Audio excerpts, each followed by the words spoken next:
I used to describe Brazil by Terry Gilliam as my favourite film of all time. I still would claim it's near the top of any prospective list. Actually, I did a top 10 off the top of my head, favourite films, maybe a year or a bit under a year ago. Brazil came in the top 5. It was the film I felt the most passion and love for at one point in my life. I saw it when I was maybe 15, I think, and it was such an encapsulative moment of everything one was feeling about the horrifying mundanity of the world, which was in society, which was coming to one was starting to very much realize it around that time. It's like, okay, so the fun period, kind of relaxing period is over. That's in the back of my mind. That's kind of why ages, 11 to 14 was really fun, because you knew that was, you could relax. And now we're into serious mode. Okay, so some of these exams are going to start mattering. Oh, damn it. And if you're not careful, you wind up with a fairly, what seems to be mundane or otherwise boring job, seemingly, and you'll find yourself one of the many miserable adults around that. It seems horrifying. It's like, oh god, I'll either be very lucky or end up one of them. No. And Brazil appealed to me as the consummate 20th century film, in a way.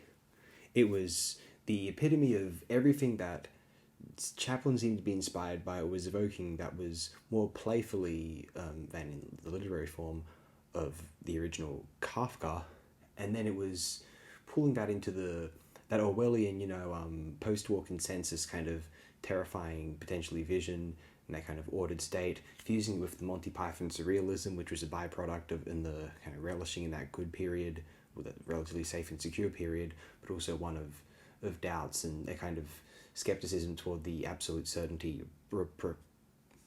professed by the states and the media supporting it. We wind up in 1985. Terry Gilliam analysed the world as it was, much as Orwell had in his own era. 1946, he professed, was a potential indicator of what could happen in his own 1984, where Gilliam's 1985 in Brazil is far more reminiscent of what we actually saw, obviously.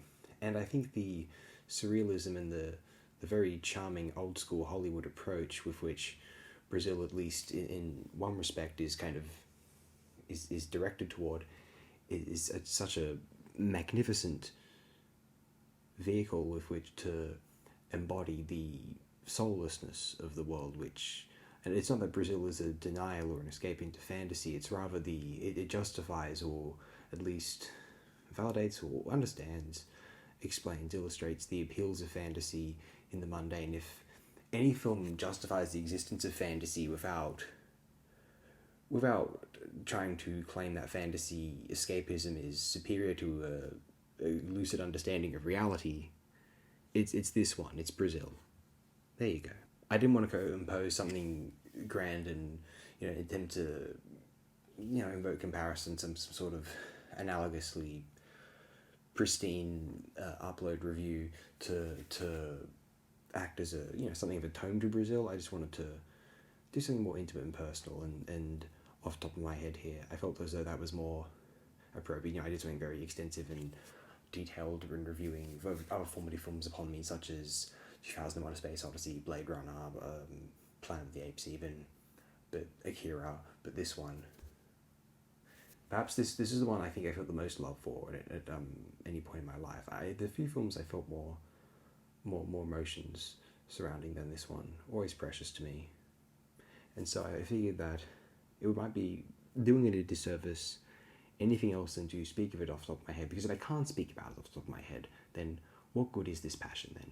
If I have to think about it and compose it? No, spontaneity, and that is passion, right? Sometimes it's hard to tell in this potentially nightmarish bureaucratic environment that we live in. It is what it is. That's Brazil.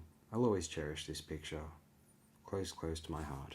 Sorry for the delay, everyone. We shall continue with more films that were featured on the BFI Top 100 British Films of the 20th Century list, films from the 80s and 90s that I consider, on that list, that I consider to be of interest, or, that I felt like viewing essentially. There's some of the 80s and 90s in that list that I felt, you know what, I don't feel like watching that, let alone talking about it, right? Thanks again, friends. Really appreciate it. Thanks.